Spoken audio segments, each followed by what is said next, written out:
Hello បងទាំងអស់គ្នាថ្ងៃនេះយើងជួបគ្នាម្ដងទៀតហើយក្នុងការ review ផ្ទះនិងreview គម្រោងនៅក្នុងគម្រោងទី5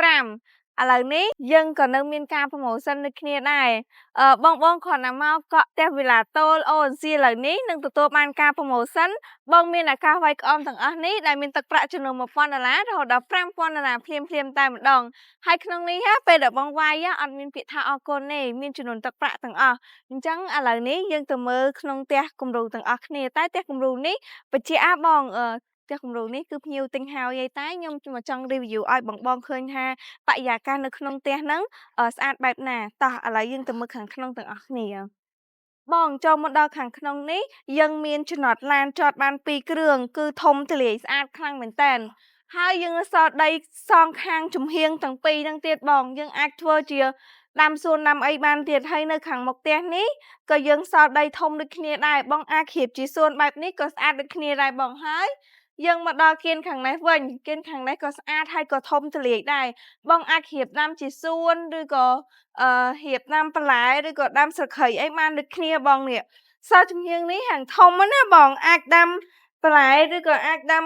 ផ្កាអីបានច្រើនខ្លាំងមែនតើនេះគៀននេះដាំស្លឹកគ្រៃអីគឺស្អាតខ្លាំងហ្មង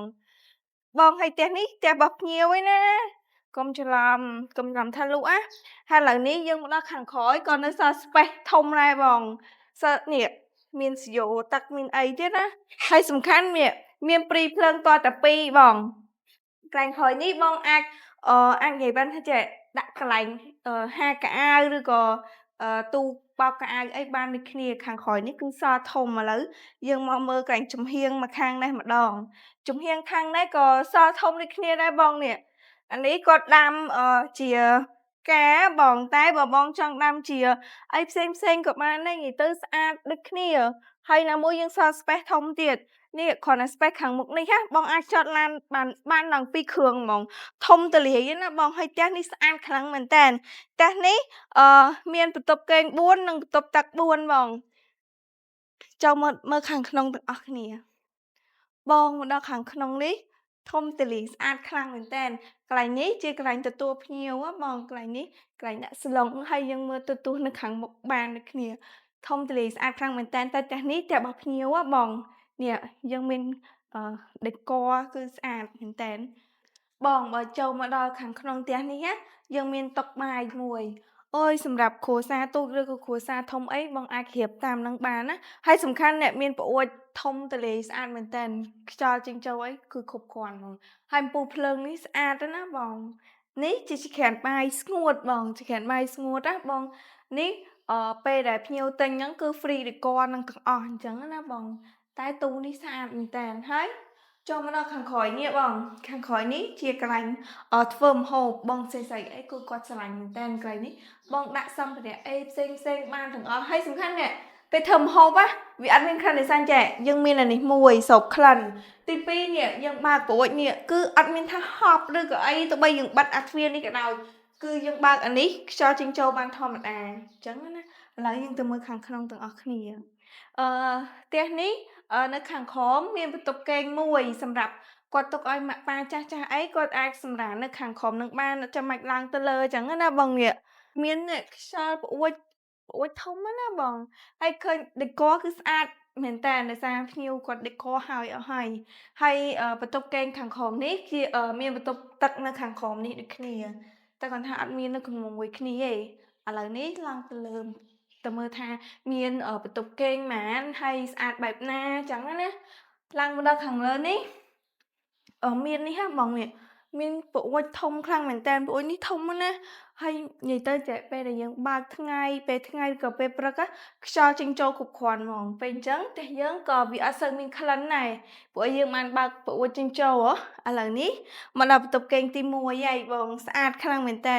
បន្ទប់គេងទី1នេះអញនិយាយបានថាបន្ទប់គេងសម្រាប់កូនស្រីអញ្ចឹងណាបងហើយក៏មានប្អួចខ្យល់ចេញចូលដូចគ្នាដែរនេះមានប្អួចខាងនេះមួយនិងខាងនេះមួយគឺមាន2ខ្យល់ចេញចូលដូចគ្នាហើយពន្លឺចេញចូលទៀតអីដែលសំខាន់ណាមានបន្ទប់ទឹកក្នុងនឹងហើយស្រាប់អត់ចាំបាច់ចេញទៅណាឯងឥឡូវនេះបងមកមើលបន្ទប់គេងទី2មកខ្ញុំទាំងអស់គ្នាបន្ទប់គេងទី2នេះក៏អត់ចាញ់បន្ទប់គេងទី1ដែរបងដេកហើយវាស្អាតដូចគ្នាហើយស្នេះសំខាន់ណា យើងអាចមើល view ទៅក្នុងគម្រោងរបស់យើងបានទៀតពលឺជីងចូលខ្លាំងណាស់បងហើយក៏មានបន្ទប់ទឹកនៅក្នុងនឹងហើយស្រាប់ដូចគ្នាដែរឥឡូវនេះមកដល់បន្ទប់គេងដែលចុងក្រោយគេប្រអស់បន្ទប់គេងមេគ្រួសារបងវ៉ាវបន្ទប់មេគ្រួសារនេះធំខ្លាំងណាស់ធំខ្លាំងហើយ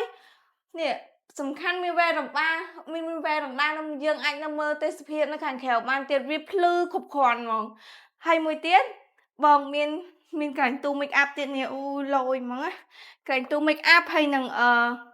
កន្លែងផ្លាស់សម្លៀកបំពាក់អីស្អាតហ្មងនេះ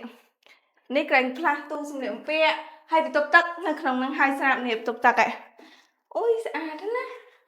បន្ទប់មេគ្រួសារនេះស្អាតហើយធំទលាយទៀតហើយសំខាន់មានវ៉ែរំដាទៅខ្យល់ចេញចូលគ្រប់គ្រាន់ភ្លឺចេញចូលហ្មងអត់បើកភ្លើងក៏ភ្លឺដែរនេះឥឡូវនេះយើងទៅមើលនៅខាងក្រៅមកខ្ញុំទាំងអស់គ្នាវ៉ាវខាងក្រៅនេះស្អាតខ្លាំងណាស់នេះបង